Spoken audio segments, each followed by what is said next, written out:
Digital जी के classes. तो देखिए, इंग्लिश की पैडागॉजी जो है 15 क्वेश्चंस आता है। 15 क्वेश्चंस हम डिस्कस करेंगे जो कि बहुत टफ क्वेश्चंस पूछा हुआ था। मैंने देखा कि बहुत से लोग बोल रहे थे कि ये शिफ्ट बहुत टफ था, तो मैंने कहा चलो ठीक है, इसी की प्रैक्टिस करा देते हैं सो दैट जो मेरे साथ जुड़े हुए हैं, जो भी लर्नर्स हैं, उनका जो है एग्ज़ाम अच्छे से हो जाए, बस मुझे यही चाहिए। तो मैं हर एक जो है रैपिड रिवीजन ऐसे ही हर एक सब्जेक्ट का कराऊंगी, कभी इंग्लिश, हिंदी, मैथ, ईवीएस, आप इसकी टेंशन मत लेना। प्लस मैराथन हो चुका है, ईवीएस का भी हो चुका है, सीडीपी हो चुका है, मैथ हो चुका है, हिंदी, एसएसटी का भी चल रहा है, साइंस का भी होगा। तो प्लेलिस्ट बनी हुई है मैराथन वाली, आप वहाँ पर जाएंगे तो सारे क्लासेज आपको बहुत ईजिली मिल जाएगा। या फिर आप टेलीग्राम पर भी जुड़ जाइए, लिंक मैंने दिया हुआ है कमेंट बॉक्स में भी, डिस्क्रिप्शन बॉक्स में भी। बस आपको पढ़ाई करनी है, ऑथेंटिक चीज़ें पढ़नी है, सही चीज़ें पढ़ो, पेपर बहुत अच्छे से निकलेगा आप सभी का। तो चलिए स्टार्ट करते हैं। 15 क्वेश्चंस में से आप बताना कि क्या आपको ये 15 क्वेश्चंस सच में आपको टफ लगा है। मैं आप सभी से जानना चाहती हूँ और आप मुझे अपना स्कोर बताना। और प्लीज़ एक रिक्वेस्ट है, बस एक छोटी सी चीज़ आपसे चाहिए कि आप जो सब्सक्राइब वाला बटन है ना, प्लीज़ उसको ज़रूर दबाना और लाइक कर देंगे तो मुझे बहुत अच्छा लगेगा, एक मोटिवेशन मिलता है। तो चलिए स्टार्ट करते हैं। अब ये देखिए, ये क्वेश्चन है, इसमें क्या लिखा है कि अ चाइल्ड लर्न्स हिज या हर फर्स्ट लैंग्वेज इन मतलब कोई भी बच्चा है, हम है, अपना पहला जो लैंग्वेज होता है, फर्स्ट लैंग्वेज, वो हमारी मदर टंग होती है, हमारी रीजनल लैंग्वेज होती है, वो हम कैसे सीखते हैं। कैसे सीखते हैं? क्या आपको कोई ट्यूशन देता है बचपन में, या फिर आपके मम्मी पापा बार बार सिखाते हैं? बिल्कुल भी नहीं, ये एक नेचुरल प्रोसेस होती है ना। हिंदी वगैरह जो हम बोल रहे हैं, इसमें किसी को कुछ सिखाने की ज़रूरत नहीं है, क्योंकि जैसा हमारे सराउंडिंग्स में होता है हम वैसा सीख लेते हैं। तो ये क्या है? नेचुरल है, नेचुरल सेटिंग, हमेशा याद रखना। फ्रेंडली, ट्यूटर्ड, फॉर्मल नहीं होता है। जो चीज़ें अपने आप हो जाती हैं नेचुरली तरीके से, उसे बोलते हैं नेचुरल। तो ये हो गया हमारा ऑप्शन नंबर 4। चलो अगले क्वेश्चन पे चलते हैं।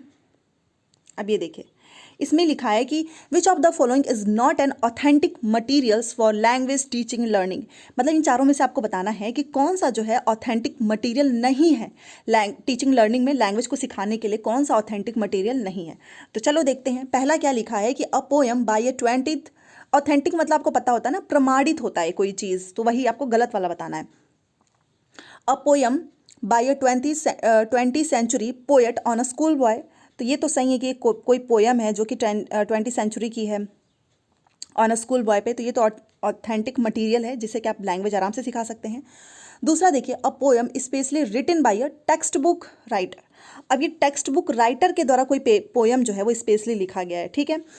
तीसरा देखते हैं, short story by a contemporary writer, उनके द्वारा लिखा गया। अ cartoon from a newspaper.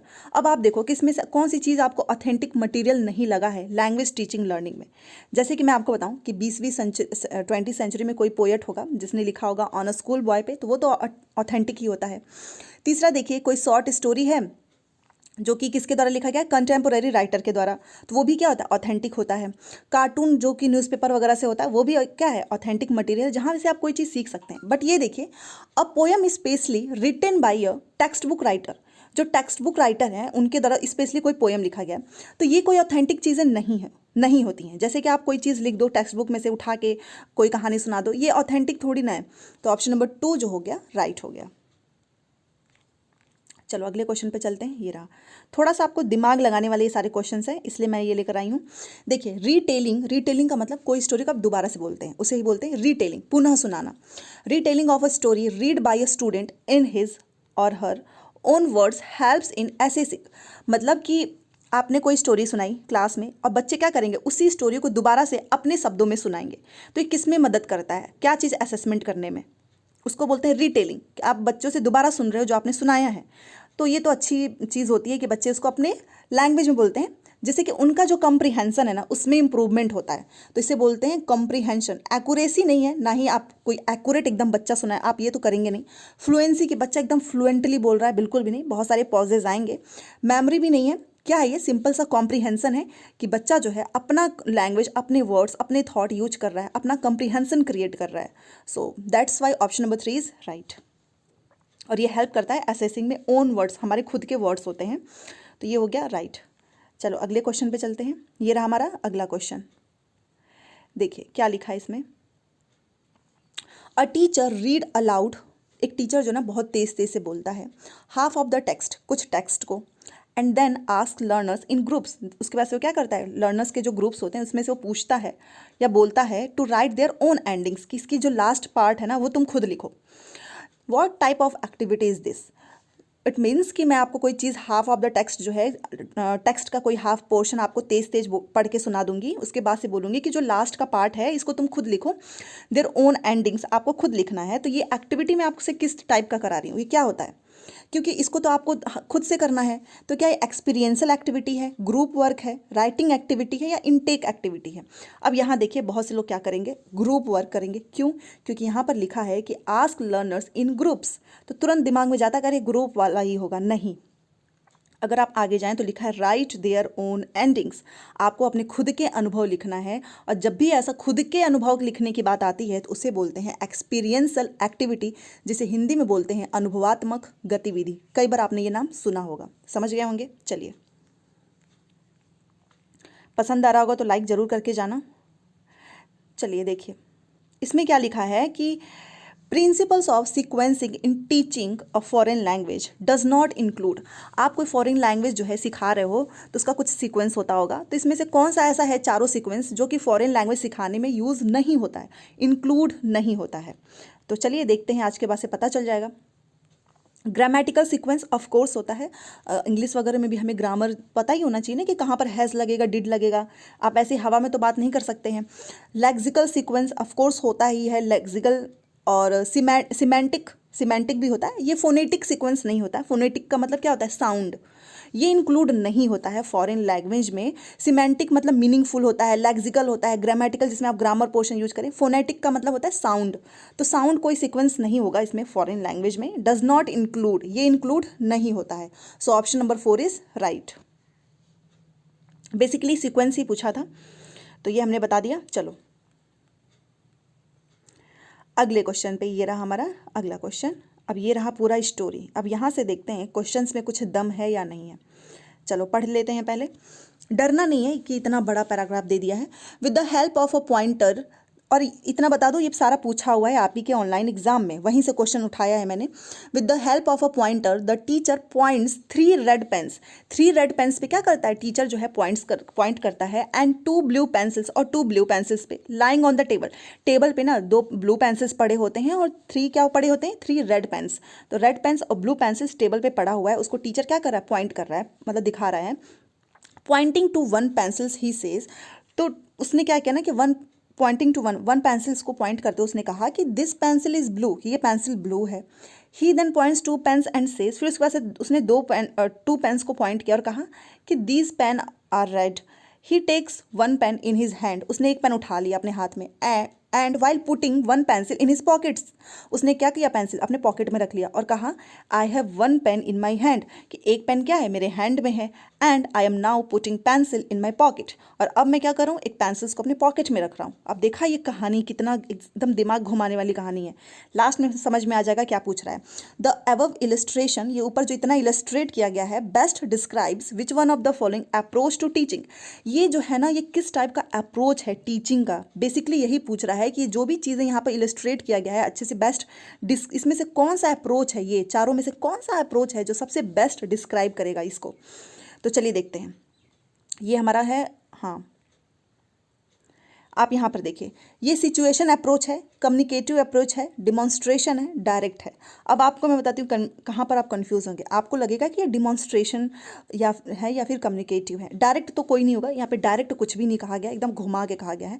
Demonstration का मतलब होता है ना कि कोई भी चीज़ आप एकदम डिमॉन्स्ट्रेट कर रहे हो, पूरा एकदम व्याख्या करके दिखा रहे हो, वो चीज़ भी नहीं होगा।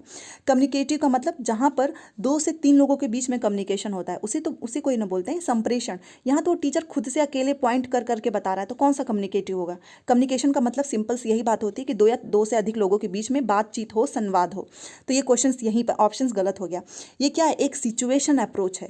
यस, यहाँ पर टीचर ने देखो कितने सारे सिचुएशन दिया है कि टेबल्स पे पड़े हैं 3 रेड पेन्स, 2 ब्लू पेंसिल्स, उसने एक पेंसिल्स को पॉइंट किया, फिर बोला कि ये ब्लू है, फिर उसने क्या किया, 2 पेन्स को पॉइंट किया, फिर बोला ये पेन रेड है। ये क्या है, उसने सिचुएशंस क्रिएट किया है, ये एक सिचुएशन अप्रोच है। उसने फिर एक पेन उठाया, हाथ में पकड़ लिया, दूसरा पेन उसने पेंसिल्स पॉकेट में रख लिया, फिर उसने क्या किया, एक पेन अपने हाथ में रखा, बोला अब मैं इस पेंसिल्स को अपने पॉकेट में रख रहा हूँ। ये क्या किया, उसने एक तरफ से सिचुएशन क्रिएट कर दिया है कि सीखने में कि आखिर में कितने पेंसिल्स, कितने पेन बचे हैं, कौन सा रेड है, कौन सा ब्लू है। समझ गए होंगे आप। सो बेसिकली ऑप्शन 1 के साथ जाएंगे क्योंकि ये है एक situation approach.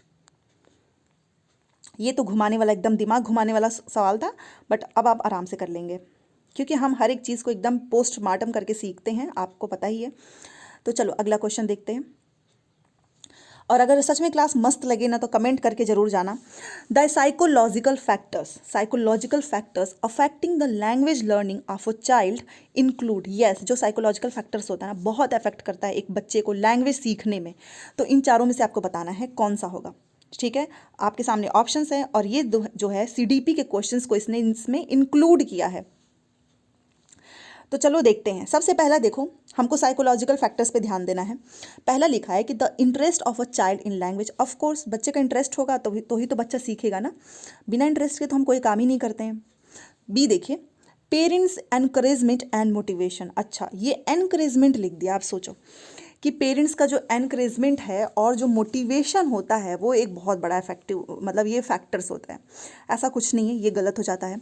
Environment in which child is placed. हमेशा मैंने बताया है कि कोई भी लैंग्वेज सीखने के लिए आपके आसपास में जैसे लोग होंगे, इंग्लिश बोलने वाले होंगे आप इंग्लिश सीखेंगे, मराठी बोलने वाले होंगे आप मराठी सीखेंगे। एनवायरनमेंट का बहुत बड़ा रोल होता है, तो ऑफकोर्स होगा। डी देखो, reward and punishment. Of course जैसे कि आप क्लास में हैं, आप कोई चीज़ पढ़ा रहे हैं, तो अगर आपने वहाँ पर ना रिवॉर्ड दिया कि एक टॉफ़ी, एक पेंसिल, कुछ भी, कि अगर तुम ये चीज़ सुनाओगे या फिर ये लैंग्वेज ऐसे बोलोगे तो तुम्हें रिवॉर्ड मिलेगा, तो बच्चे क्या करते हैं ना, अपने आप को एकदम पुश करते हैं सिखाने के लिए, सीखने के लिए। अभी मैं आपको ही बोलूँ कि अगर आपने ये चीज़ सिखा ली तो मैं आपको कुछ दूंगी, तो आप उस काम को ना बहुत इंटरेस्ट के साथ करेंगे। तो रिवॉर्ड एंड पनिशमेंट का भी बहुत बड़ा रोल होता है। तो ए होगा, सी होगा एंड डी होगा, केवल बी नहीं होगा, बाकी ये तीनों होंगे। समझ गए होंगे आप। चलो अगले क्वेश्चन पे चलते हैं। ये रहा हमारा अगला क्वेश्चन, और मुझे तो ये सारे क्वेश्चंस बहुत अच्छे लग रहे हैं, अच्छा है लेवल इसका।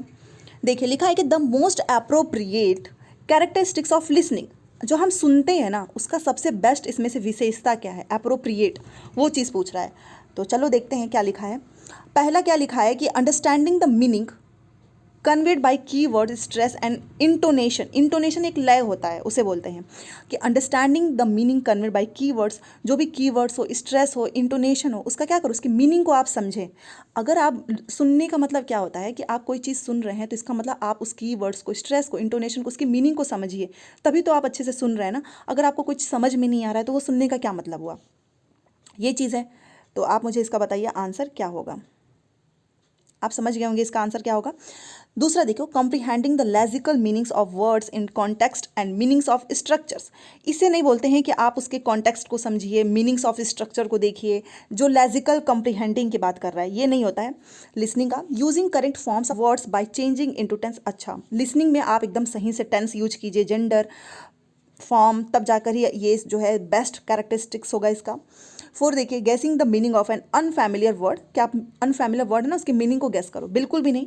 कहीं पर भी लिसनिंग का कोई भी कैरेक्टरिस्टिक्स, इसका मतलब यही होता है कि जो मीनिंग कन्वे किया जा रहा है, आप उसके की वर्ड्स को, स्ट्रेस, इंटोनेशन को, उसके आपको वो समझ में आ रही है या नहीं, तो हमें समझ में आना चाहिए। So that's why option number 1 is right. चलो अगले क्वेश्चन पे चलते हैं। ये रहा 140। ये देखिए अगला क्वेश्चन, इसमें लिखा है कि स्किल्स ऑफ कॉम्प्रिहेंशन और रिसेप्टिव स्किल्स इंक्लूड। कल ही मैंने इसका बताया था हिंदी वाली क्लास में, अगर आपने देखा हो तो आप आराम से कर जाएंगे। इसका होता है ना लिसनिंग एंड रीडिंग। देखो, कोई चीज़ आप सुन रहे हो, कोई चीज़ आप पढ़ रहे हो, तो वो क्या होता है, रिसेप्टिव स्किल्स होता है, मतलब आप ग्रहण कर रहे हो। मैं अभी आपको ये सारी चीज़ें समझा रही हूँ, तो आपके अंदर जा रहा है, आपके दिमाग में जा रहा है, मतलब आप अपने अंदर उतार रहे हैं, उस चीज़ को ग्रहण कर रहे हैं। तो लिसनिंग और रीडिंग में होता है। और कोई चीज़ आपने लिख दिया, ठीक है, राइटिंग कर दिया और बोल दिया, तो ये क्या होता है, प्रोड्यूसिंग, मतलब उत्पादक वाले जो स्किल्स होती है ना, आप प्रोड्यूस कर रहे हो। आपके अंदर जो थॉट्स थे आपने उसको लिख दिया, आपके मन में जो भी थॉट्स थे आपने उसको बोल दिया, तो रिसेप्टिव नहीं, आपने उसको क्या कर दिया, प्रोड्यूस किया है। रिसेप्टिव का मतलब आप सुनकर, आप पढ़कर अपने अंदर कोई चीज़ जो है उतार रहे हैं। तो बहुत ईजी था ये तो, लिसनिंग एंड रीडिंग। ठीक है, तो ऑप्शन नंबर ये। चलो अगले क्वेश्चन पे चलते हैं। बहुत अच्छे से मैं आप सभी को एक एक चीज़ डिस्क्राइब करूँगी कि आपको कन्फ्यूज़न ही ना हो। चलो ये देखो, what is the status given to the Hindi language in the Indian constitution. और ये तो शायद यहाँ इंग्लिश का फेवरेट क्वेश्चन है कि जो हमारा इंडियन कॉन्स्टिट्यूशन है, जो हमारा भारतीय संविधान है, उसमें हिंदी लैंग्वेज को कौन सा स्टेटस मिला है। तो ऑफ कोर्स आपको पता होना चाहिए, वो है ऑफिशियल लैंग्वेज। ऑफिशियल लैंग्वेज में ही इसका यूज करते हैं। देखा होगा आपने, कोई भी आप ऑफिस में जाते हैं तो उसमें आप पत्र लिखते हैं, हिंदी में ही तो लिखते हैं ना। आप कोई भी अपना काम कराने जाते हैं, किसी भी ऑफिस में जाते हैं, आप उसमें हिंदी में पत्र लिखते हैं। क्यों? क्योंकि वो ऑफिशियल लैंग्वेज है हमारी हिंदी। सो ऑप्शन नंबर 1 इज़ राइट। ये तो ईजी है। चलिए अगले क्वेश्चन पे चलते हैं। 16 15 क्वेश्चन आएंगे और बढ़िया से एकदम तैयार करना। अच्छा, ये तो मैंने करा ही दिया है ना।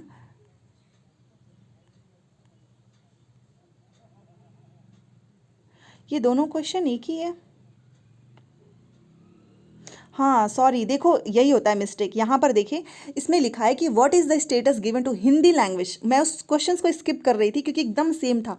ऐसा ही आपको एग्जाम में देखने को मिलेगा, एकदम सिमिलर क्वेश्चंस। और इस गलती से याद रखना कि कभी भी आपको तुरंत ये मत सोचना कि अरे क्वेश्चंस रिपीट किया है, पहला ही होगा। बिल्कुल भी नहीं। आप खुद देखिए, एकदम माइनर मिस्टेक है और एक ही पेपर में ऐसा पूछा है। इंडियन कॉन्स्टिट्यूशन हिंदी लैंग्वेज, ये क्या था? ऑफिशियल लैंग्वेज था। 15 नंबर का क्वेश्चन ध्यान दो। और 16 का क्वेश्चन देखो, ये देखो, ये देखिए 16 नंबर का क्वेश्चन आप खुद देखिए, ये रहा। और इसमें क्वेश्चंस पूरा सेम है, सारे ऑप्शन सेम है, बस इंग्लिश लैंग्वेज लिखा है। तो यही होता है, ये जानबूझ के एग्जामिनर ऐसा क्वेश्चन डालते हैं कि आप जल्दीबाजी में क्या करो, पहला ऑप्शन टिक करो और आगे बढ़ो, लो नंबर कट गया। ये ऐसा होता है। सेम वही चीज़ है, सारे के सारे ऑप्शंस देखिए आप, एकदम सेम है। आप देखो, बिल्कुल भी मेहनत नहीं किया एग्जामिनर ने, सेम क्वेश्चंस को छापा है, बस वर्ड चेंज कर दिया है। तो आप देखिए क्या लिखा है कि what is the status given to English language in the Indian constitution. भारतीय संविधान में इंग्लिश लैंग्वेज को क्या स्टेटस मिला है। जैसे कि आपको पता है कि हिंदी लैंग्वेज को ऑफिशियल लैंग्वेज कहते हैं, सेम वैसे ही इंग्लिश लैंग्वेज को क्या कहते हैं? Associate official language. ये ऑफिशियल लैंग्वेज नहीं होता है, एसोसिएट होता है ऑफिशियल लैंग्वेज। क्योंकि कहीं कहीं पर आपने देखा होगा कि इंग्लिश लैंग्वेज का भी यूज़ होता है ऑफिशियल में, बट वो क्या होता है? एसोसिएट होता है। हमेशा याद रखना, ऑफिशियल वाला होता है हिंदी और एसोसिएट वाला होता है इंग्लिश, भूलना मत। और ये इससे आपको सीख मिलेगी कि आपको एग्जाम एकदम सावधानी पूर्वक करना है। सो ऑप्शन नंबर 4 के साथ जाएंगे, ठीक है। 15-16 बहुत इजी क्वेश्चन थे बट कंफ्यूजिंग वाले थे। चलो हो गया। अब ये देखो 17 नंबर का है, phonology is composed of 5 components. जो फोनोलॉजी होता है वो 5 कंपोनेंट्स से कंपोज्ड होते हैं। Which of the following is not a part of phonology. इस चारों में से बताओ कि कौन सा जो है वो फोनोलॉजी का पार्ट नहीं है। तो आप बताइए क्या नहीं है। फोनोलॉजी का मतलब अभी थोड़ी देर पहले पढ़ रहे थे ना, स्ट्रेस हो गया, इंटोनेशन हो गया, जंकर हो गया, इसको बोलते हैं जंसर, ठीक है, ये होता है। स्कीमिंग नहीं होता है फोनोलॉजी के 5 कंपोनेंट्स में, स्कीमिंग नहीं है। तो एक काम करो ना आप, सबसे बेस्ट है फोनोलॉजी नोट करो और तीनों के तीनों पॉइंट्स लिख लीजिए, ठीक है। और स्कीमिंग को भी ध्यान रखना कि स्कीमिंग आपने पढ़ा ना, एकदम हम कोई चीज़ पढ़ते हैं तो उसमें से क्या करते हैं, एकदम से जैसे कि दूध में से एकदम मलाई निकाल लेते हैं।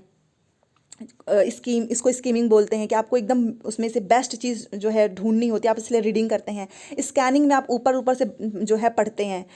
स्कैनिंग में क्या करते हैं, जल्दी जल्दी में ऊपर ऊपर से चीज़ें पढ़ते हैं वो, तो ये तो इंग्लिश का ही टर्म है, तो ये नहीं आता है फोनोलॉजी में। स्ट्रेस, इंटोनेशन एंड जंक्चर ये आते हैं, तो नॉट। तो 4 के साथ जाएंगे। चलो अगले क्वेश्चन पे चलते हैं, और क्वेश्चन काफ़ी अच्छे हैं इसमें के, और आगे भी कराऊंगी। विच इज़ नॉट अ सब स्किल्स ऑफ रीडिंग। अब जैसे हम रीडिंग करते हैं तो उसका सब स्किल्स पूछा है, बट कौन सा नहीं है वो पूछा है। तो चलो ऑप्शंस में देखते हैं।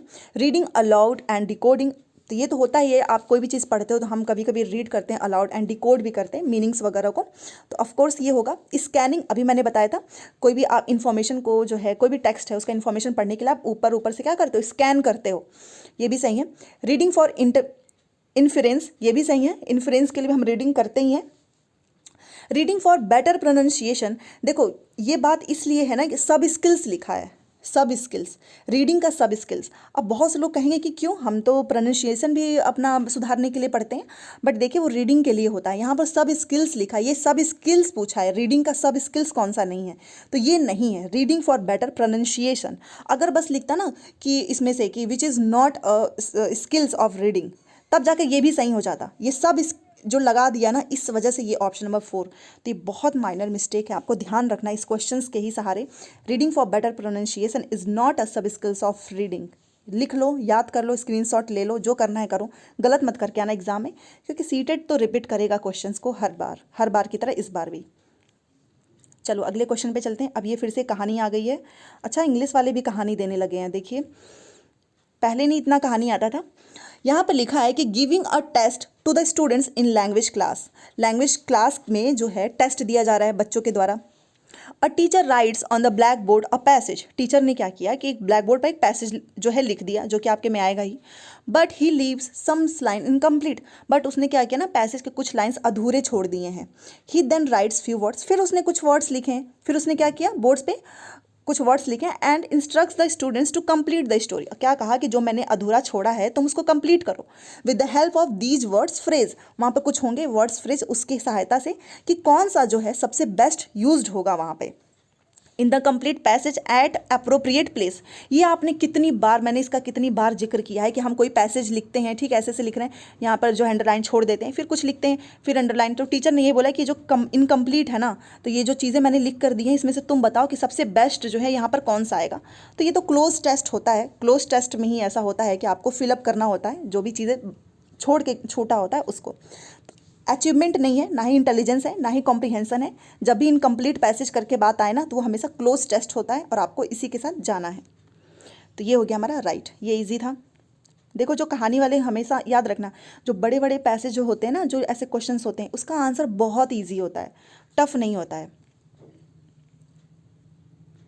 ये हो गया हमारा, और ये है आज का हमारा लास्ट क्वेश्चन। और बहुत अच्छे क्वेश्चन आज हमने सॉल्व किए हैं। Which of the following is not true about criterion referenced test. अब ये क्या होता है क्राइटेरियन रेफरेंस टेस्ट, इसके बारे में जो है कौन सी चीज़ सही नहीं लिखी है। तो चलो आज हम देखते हैं इसको क्या कहते हैं। पहला लिखा है कि they are designed to measure well defined and fairly specific objectives. याद रखो, जो ये क्राइटेरियन रेफरेंस टेस्ट होता है ना, वो बहुत अच्छे से डिज़ाइन होता है, टू मेजर वेल बहुत अच्छे से डिफाइंड होता है, एंड फेयरली स्पेसिफिक ऑब्जेक्टिव्स, और जो भी कुछ स्पेसिफिक ऑब्जेक्टिव्स होता है उसके बारे में बहुत वेल डिफाइंड होता है, उसे बोलते हैं। दूसरी चीज़ क्या होता है कि ये डायग्नोस्टिक होता है and achievement test belong to this category. और इसमें क्या चीज़ें होती, डायग्नोस्टिक मतलब कि आप जो है कठिनाइयों का पता लगाएं, एंड अचीवमेंट टेस्ट, और अचीवमेंट टेस्ट भी होता है कि कौन कौन सी टेस्ट में कितना अचीवमेंट हुआ, ये इसमें बिलोंग करता है। ये सारे किसके हैं, क्वालिटीज़ क्राइटेरियन रेफरेंस टेस्ट का। जब भी ऐसा होगा तो उसमें ये सारी चीज़ें इंक्लूडेड होंगी। Then they are course and programme specific. ये क्या होता है, एक प्रोग्राम स्पेसिफिक होता है, ऑफ कोर्स ये भी होता है। फोर देखिए, दे लिखा है कि they also measure learners aptitude for foreign second language learning. यहीं पर आकर ये गलत हो गया, क्योंकि इसमें आप जो है स्पेसिफिक ऑब्जेक्टिव्स का डिज़ाइन को वेल डिफाइंड होता है, उसको मेजर करते हैं। डायग्नोस्टिक होता है, इसमें प्रोग्राम स्पेसिफिक होता है ये, बट ये लर्नर्स के एप्टीट्यूड या फिर फॉरेन सेकेंड लैंग्वेज लर्निंग उसको मेजर करना इसमें नहीं होता है। यहाँ पर अगर नॉट लिखा होता ना, तब ये जाकर सही हो जाता। बट इसने क्या बोला है कि इसमें दे ऑल्सो मेजर, वे ये भी मेजर करते हैं लर्नर्स के एप्टीट्यूड को, किसके लिए, फॉर फॉरेन या फिर सेकेंड लैंग्वेज लर्निंग। तो याद रखना आज के बाद से ये इसमें नहीं होता है क्राइटेरियन रेफरेंस टेस्ट में। और क्या क्या चीज़ें होती हैं, 1 2 3, ये हमेशा दिमाग में अपने रखना। तो हम किसके साथ जाएंगे, ऑफ कोर्स 4 के साथ जाएंगे, क्योंकि ये इसमें नहीं होता है। तो ये थी आज की क्लास तो मुझे बहुत अच्छी लगी है, आपको भी बहुत अच्छी लगेगी। और देखना जब एग्ज़ाम हो जाएगा ना, फिर आप खुद पेपर देकर आओगे तो आप बोलोगे कि यस, क्वेश्चंस ने आपको बहुत हेल्प किया है इंग्लिश में। तो ऐसे ही मेरे साथ जुड़े रहो, पेपर तो अच्छे नंबर से आप सभी का क्लियर होगा। ईमानदारी से कोई भी चीज़ करना, ऐसे इधर उधर से करने से कोई मतलब नहीं होता है। एक जगह से पढ़ो, बट काम का पढ़ो और मन से पढ़ो। तो चलो मिलते हैं अगले क्लास में, और सब्सक्राइब और शेयर और लाइक तो आप कर ही देंगे, मुझे पता है। Thanks for watching.